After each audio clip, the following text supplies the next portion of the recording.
Welcome everyone to yet another episode of the SDN Community Voices, our weekly community touchpoint between you, the members and followers of the Service Design Network, and all these amazing voices that we have throughout service design and design in general. My name is Felipe, and as always, I will be your ambassador and host. And today I'm very excited to talk about a very pressing issue, sustainability into UX design or generally design in general and our role into that. But I'll leave our guest to talk more about it. And just before we dive in, a quick reminder to drop any questions you might have in the chat throughout this conversation. We will address them during the final Q&A segment and also interact with us throughout the process. But now let's bring Thorsten to the stage and let him introduce himself. Hey, welcome. Hey, welcome. Thank you so much for having me. And yeah, it's a pleasure. I'm Thorsten. I'm one of the founders of the Sustainable UX Network.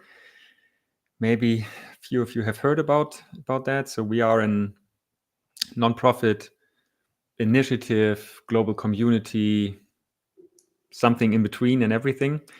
So I want to invite you to join us. You don't have to pay anything. You can just join. We have this huge Slack space. We have a huge resource database with all kinds of design resources and beyond about sustainable design. We have our own podcast where we talk to people from around the world about digital sustainability, sustainable design, etc. So yeah, that's the very short marketing. And as I said, I'm super happy to be here and to talk about sustainable UX, sustainable design, and digital sustainability, because I think it's our responsibility to think about how we can make the digital products that we build more sustainable, because by default they are unsustainable, unfortunately. And I also think we have a huge power and opportunity here to be a change and to change things, because design is such an essential part of so many processes, and that gives us also the power to make a change. So yeah, thank you for having me here today. Yeah, thank you for coming. And I think it's always a pressing issue talking about those things because for digital, it's very, let's say, like invisible, right, on the things that are happening. Maybe I think one example that comes to mind is just banking. When you have the money on your hands, you can tell how much money you saved. But then when it's just an account, it kind of is invisible, it disappears, and you don't realize how much you're spending or how much you're saving. And it's quite similar with digital products. You don't know how much they're actually affecting the planet or how much in general they are being harmful to the planet or to other people, right? Yeah, so true. I mean, we have so many different levels of sustainability. That's also important to think about. When we speak about sustainability, we very often limit that to carbon emissions, to the environmental impact, and that is super important. And I'm happy to say a little bit more about that in a second. But it's also about societal and social impacts, right? So and especially we as UX designers, so one problem that we have is when we design a great experience for a user, right? Let's say I can order my groceries online and then I got them brought to my home door using, I don't know, there are several services around the world. Like here in Germany, we have Flink, there is Uber Eats, etc., etc., etc. And so you could say from a UX design perspective, that's a super convenient service, right? If I design the app right and make the ordering processes right, and then it's good user experience. But what's the price that maybe is paid somewhere else? So, for example, the delivery riders are not paid very well for a long time. They were not even employed at these companies, but self-employed, so which means they are not social secured. Small grocery stores we have in our big cities, like here, cannot match the business models of these corporates, and that's because these corporates in the beginning do not make money, but they want to make or gain market share. So they are backed with a lot of venture capital. So creating this great user experience for the user to order groceries causes a lot of harm on other ends to other people and also to the environment. And that's also that's a problem by default. I think. All the tools that we use do not incorporate that, right? We always put the user in the center, and we try to build as great and convenient services for our users. But nowhere in our tools we think about who else is affected, who are the other actors in this system where my app, my service, my experience is part of. So who are these other actors? What are unintended consequences of my digital product that I maybe have not thought about? And that's something I think we need to change, and we need to, and that's not my idea only. There are many other great people out there in this world who think about that and talk about that for quite some time.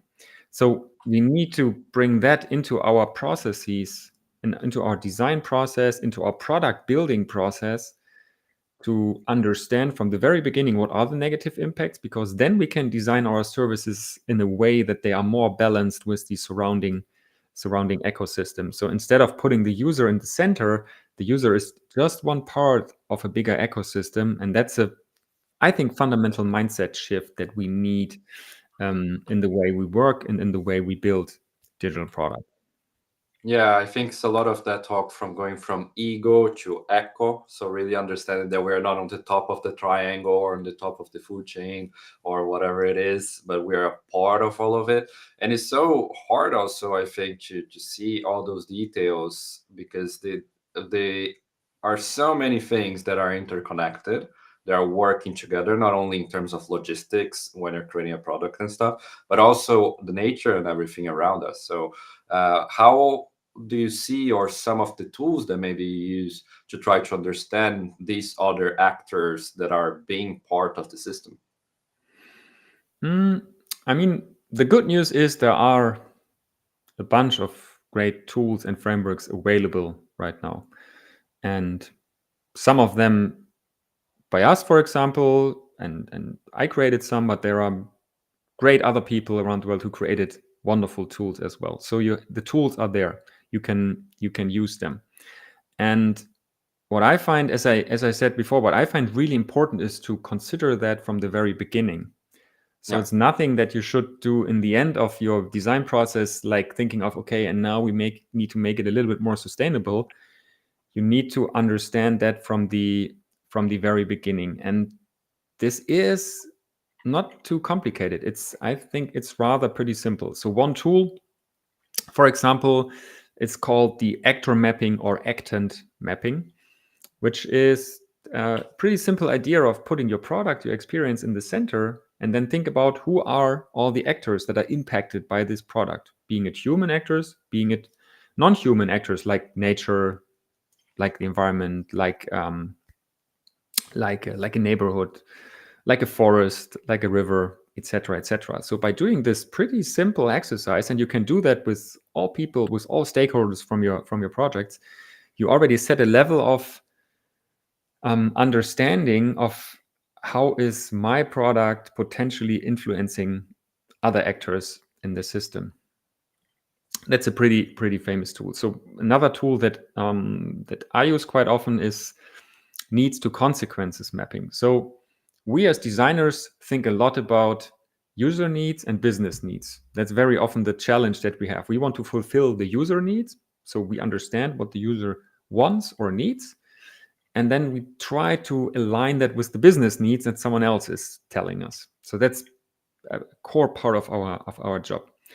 And then what we do in that tool is we determine that, but then we also think about what are the potential negative consequences of my project on an ecological level, on a societal level, but also on a single human level. And how are these connected to the user needs and to the business needs? Again, you have not created a solution here, but you can do that in the very beginning and create an understanding of how big is the problem actually, or how big is the potential problem. And that's always the base layer for making things better in the later design process. So one more tool, what you can do later in the process is, and if you are out there a designer, a UX designer, you probably have used the user journey mapping already, pretty famous UX design tool. And you could easily use that for sustainability as well by enhancing it with additional layers actually, And for every step of the user journey, think about who are the actors affected by this step of the user journey. What are the ecological impacts of this certain step of the user journey? What are the societal impacts? And what could be solutions to make that better? So here you break it down to an actionable and feature level where you can think about how can I do things better. I picked these 3 examples because what's important is there is not this one tool actually, and there is not these one framework that you could use, but it's rather embedding sustainability in every step of the design process, of the product building process. And there are a lot of great tools, and sometimes it's also about thinking what's the tool that helps me the most. So have a look at the different tools, and it doesn't matter if it's tool from me or from us or from someone else. I saw someone just posted I think that's from the life-centered design book from Damien Lutz, who's also a great guy. So have a look at the different tools, pick the tools that help you the most, but start embedding sustainability into your whole process. Think about every step in your process. How can I add sustainability here? That's the important challenge actually that we are undergoing at the moment. Yeah, I think it becomes more of a mindset change than actually knowing what you can use, because as you're saying, there's so many different great tools online already. There's a life-centered design school, there's sustainable UX, there's so many different networks and communities out there. So that's, I think, always important also. So it becomes a self-reflection in the end to see, are you thinking about it throughout the process, right?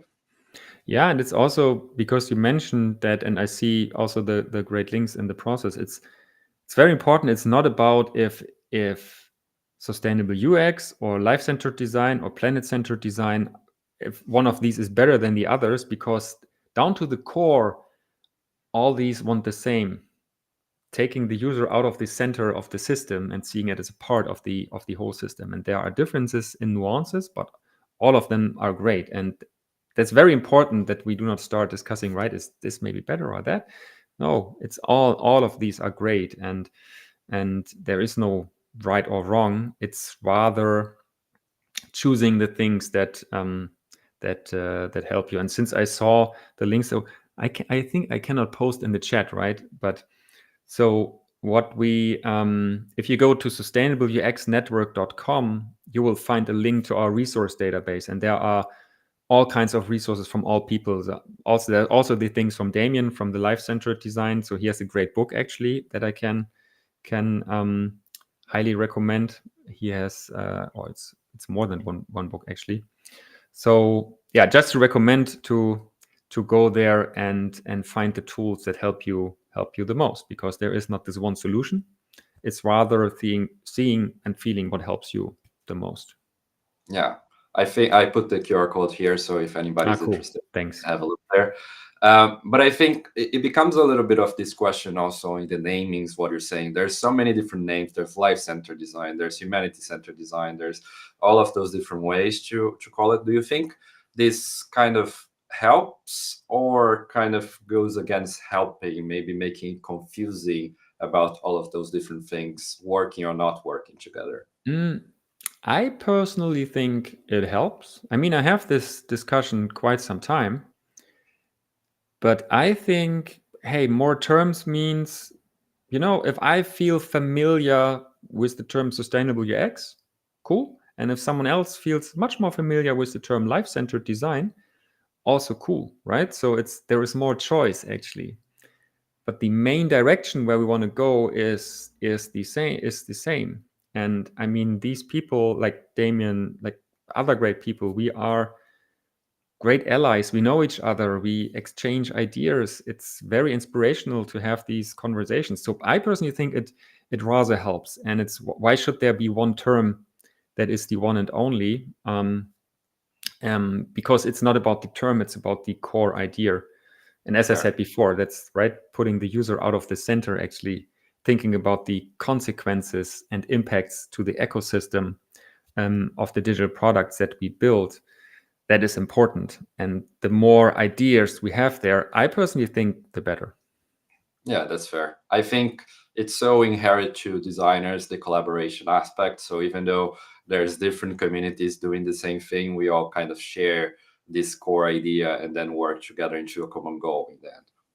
Yes, exactly. And that's mentioning, right, this collaborative aspect is so important. And that's also a learning I personally had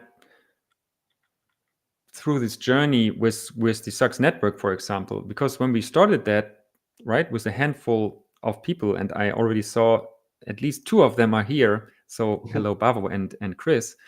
So it was when we started that, it was a project, right? We did a workshop with, well, we invited people from all over the world, and we did a workshop. It was never planned to become this community it is today, to become this network. And that was rather happening by accident. We created a Slack space for the groups to work in.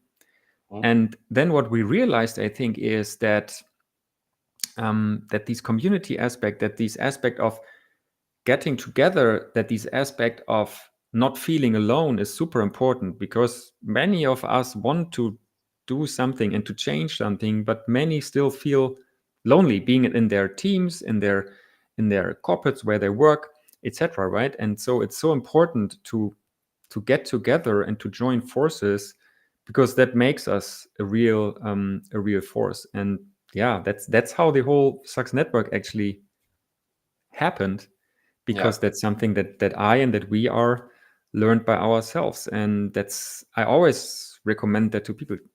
Let's get together. Actually for that reason, we are just starting a new format at the SUX network, which is just a monthly get together, right, where people can join, where we can talk about challenges, also ideas, maybe focus on one aspect, because there were people saying, hey, can we have this room actually where we can just together and not only listen to one person, but also discuss, share concerns and ideas. And that is definitely super important. And it's also a challenge and a task for all of us to create these rooms actually, right, to get together.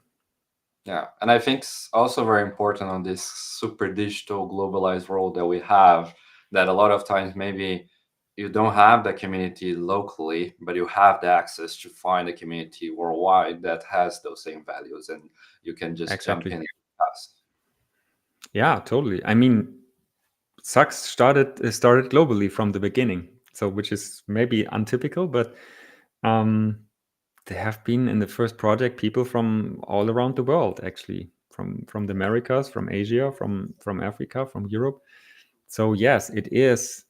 And I mean, if you think about that, or if you think a little bit further, that's also there is a lot of hope in that, right? Because that means people from all around the world share these fundamental thoughts and understandings and ideas of how the world and the digital world should be and where we should go with this world. And so I take a lot of hope from that, right? From getting together with these people, even if we are in a big mess, like at the moment looking at the US. I mean, we are close to elections here in Germany, and we are really fighting the Nazi party, who has way too much votes.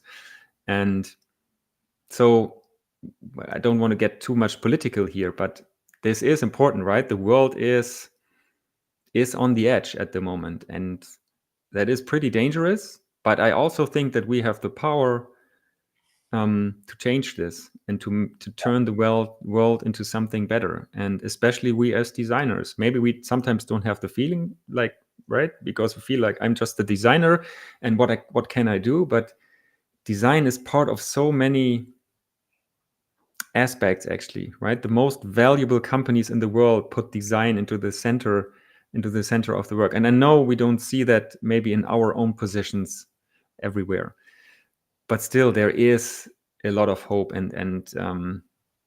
but we need to take this action right now, because now is the time actually to make sure that there will be a future for us, and especially for the next generations.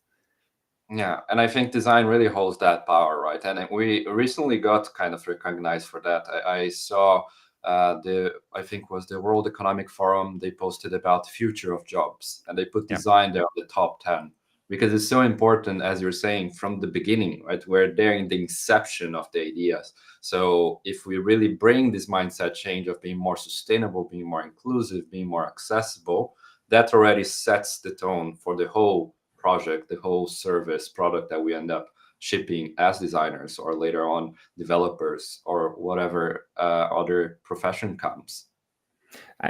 I totally agree. And I think, I mean, if we look at the world right now, we are talking so much about data, right? And that we are data driven, etc. But if we really look behind the curtain, we are much more story driven and narrative driven than we think. That's why the extreme parties get so much power, because they're telling simple stories, which are lies, but simple stories that people want to hear. And I think we as designers are also great storytellers. A user journey is nothing else than a great story. And so we can tell great stories. We have the empathy to understand not only our users, but all kinds of actors. And that is a superpower, I think, that is necessary, and that puts us into a position to help also other peoples to understand what are negative impacts in the first place, and then also help to ideate how can we create better digital products, right? How can we create more sustainable digital products? So yes, we have some of the core capabilities actually to play a significant role here. And yeah, again, I'm pretty hopeful, though the world is on such a mess at the moment. Yeah, I think it's quite hard, but I think it's hopeful for me also the whole aspect of collaboration, the aspect of bringing people together, as we were emphasizing before. Because when I started reading a little bit about the climate crisis, all of those big, wicked problems, most authors get to the final kind of conclusion that you cannot do it by yourself. You have to do it together, right? We are 2 people here, or in total maybe 40 people here together from 7 billion people, right? So we cannot by ourselves have that big of an impact, but when we get together, we can have much better impact. True. Though I what I want to add is that still every little action that even I on my own takes is always better than doing nothing, and will have an impact. And if I look at my personal journey over the past 5 years, everything I did always led to something else, and led to more influence, and led to more conversation and discussion. So I can see also the impact of the individual. And I mean, I started very small actually, and now I am where I am, and I have maybe some influence through my talks and workshops, but it's every little thing. One conversation can be already changed. One great example, one great narrative that I tell the right stakeholder can make a change, because it means maybe that we build one feature that makes the product more sustainable into the product. So yes, collaboration is super important. Still, we all can have an impact. It's what's the one little thing I can do better until tomorrow, I say in all of my master classes. And yes, I strongly believe in that, because I've seen that on my own. So no matter if you're a senior or a junior or whatever, we always can make a change. I'm convinced. And I think starting small just to build something big, right? So keeping the consistency always helps. Yes, it's a process. I mean, we will do that until the end of our lives. We've never reached a point where we can say, okay, now we are done, I can lean back. It will not happen. And that's important to understand, right? It's not a one-time project, it's a process until the end of our life. Yeah. And with that, we also open to anybody that is listening to us right now to ask any questions, right, about all these different topics related to digital sustainability, the SUX network, all the different types of resources you can find. Ask them here in the chat, and we will answer you live. But to start, we actually already have a couple of questions that we can go through. First, we have from Chiara Solitario saying, what are tactics to convince leadership of this approach? I mean, the sad news is it's still always about the money. But that's also good news, because sustainability is already much more of a business case than many people think. And so, just one example: when we have a website and we build it more sustainable, that usually results in less data that is necessary. The website is lighter, the images are lighter, so I'm saving server space, and I need less servers, and less servers cost less money. So there was one example of Vitaly Friedman from the Smashing magazine. He calculated that, and that's already 2 or 3 years ago, for a very image-heavy page of the whole web environment.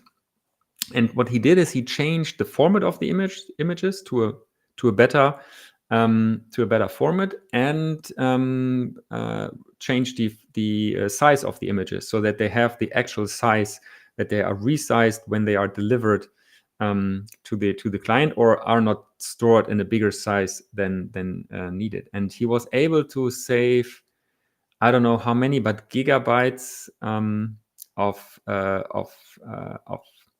files and file size that needs to be stored, and that results in 1,000 to 1,500 euros or something savings per year, just by changes of these one single page. Yeah. Right. So IT people are our best friends. So that's one thing. Then there is research from consulting companies, for example, that say, well, sustainable product design is not only good for the environment, but it's also good for your relationship to your customers, because customers demand more sustainable products, right? If we go to the supermarkets, at least here, there is much more green in the supermarket, and maybe nowadays it's still enough to paint your stuff green.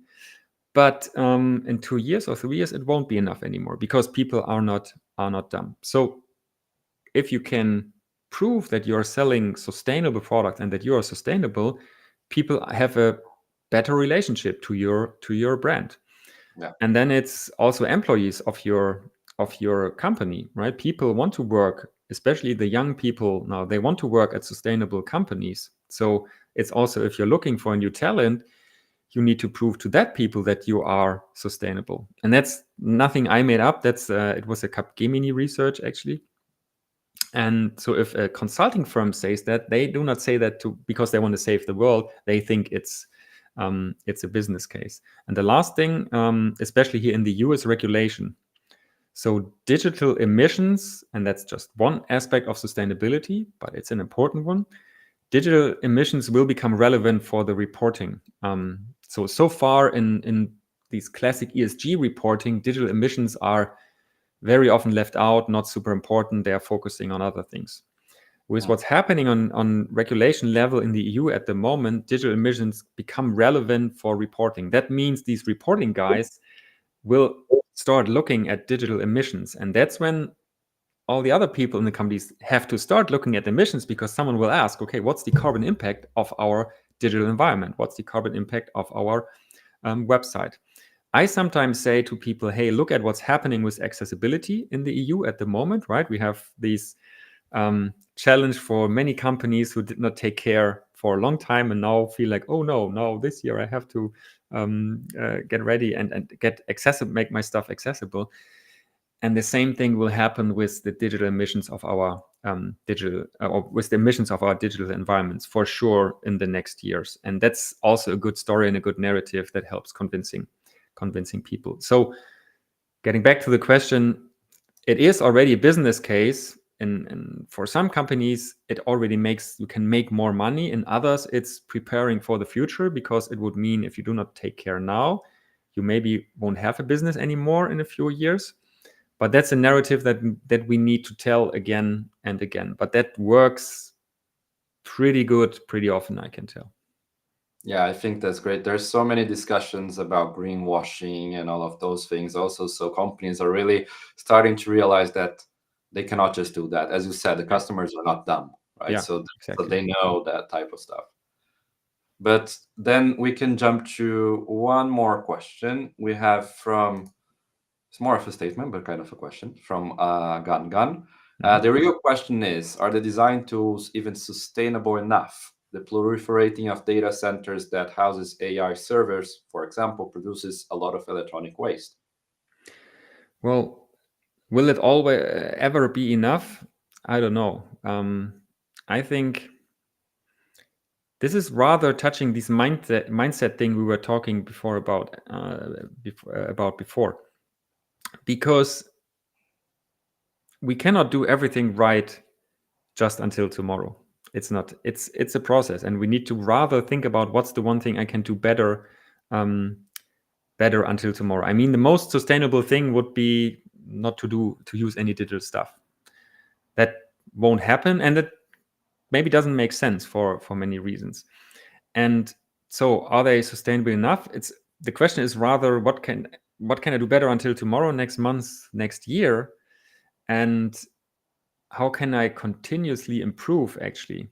And that's a process thing. And part of that, and that relates also to the AI server thing, is creating these transparencies. So establishing tools that make the negative impacts of our digital environments and the stuff also that we use, like AI, visible. Because yes, AI and Gen AI is a huge mess, right? The energy that is necessary to run these servers, we do not even know where to get that from. The solution at the moment is let's reactivate nuclear power plants, like 3 Mile Island in the US, the power plant that has seen the biggest fallout in nuclear history in the US. And Microsoft wants to repower that actually to run or get power for their data centers. And yes, the electronic waste, the chips that we need, right? Mining is super bad for the environment. It's super bad for the people that are mining these things. So what I think, something that I try to work towards, and that's something I hope for, is making transparent the real price of the digital stuff that we use, that we create, that we build. Because the real price is never the price tag that you see, right? The real price of ChatGPT is not the $20 you have to pay per month. The real price is the carbon that is emitted by the data center. The real price is the fresh water that is used for cooling and then is lost in the local context then, or in the city next to the data center. The real price is paid by the people mining the resources to build all the chips.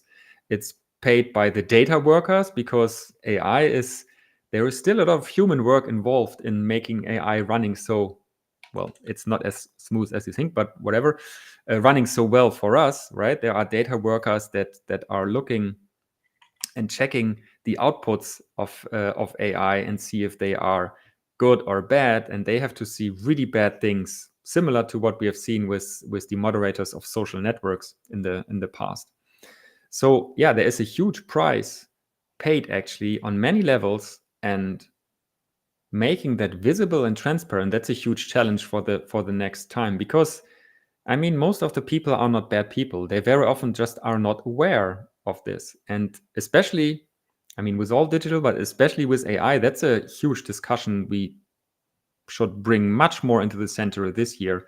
What is the real price of using AI? And it's not about switching off AI, because that won't happen, but it's rather about where does it make sense? Where is the positive outcome so good and so high that it is okay to take into account the negative impacts? And AI is not the solution for everything, I'm convinced. And well, I could talk about that for an hour now, about all the hallucination, which is a pretty romantic term for lying, etc., etc.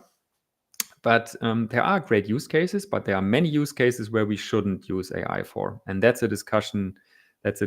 We need. So, right, these, like there was the author of the Little Prince, right, Antoine de Saint-Exupéry.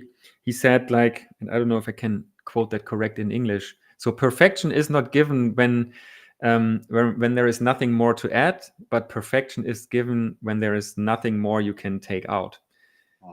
And that's something, right? Where should I use it? Where not? What do I really need and what maybe not? And these are the questions that we should ask ourselves. And I think we as designers can provide some of the tools to create these transparency and this visibility. I know that goes far beyond our classic workspace, maybe, but still, I think that we can play a significant role, because empathy is such an important part of our work, and we should try to bring that into more parts of the digital world, of the real world, to make all these things actually visible and transparent, because yes, there is much work to do.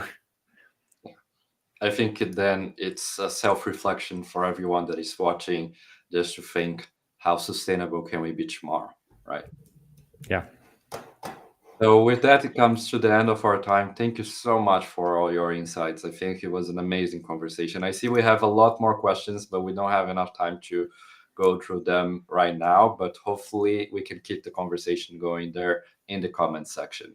So Yeah, thank you and so please much. also, if you want, connect with me on LinkedIn, or you can message me there. You can message me in our Slack, wherever you want. I will try to answer all questions.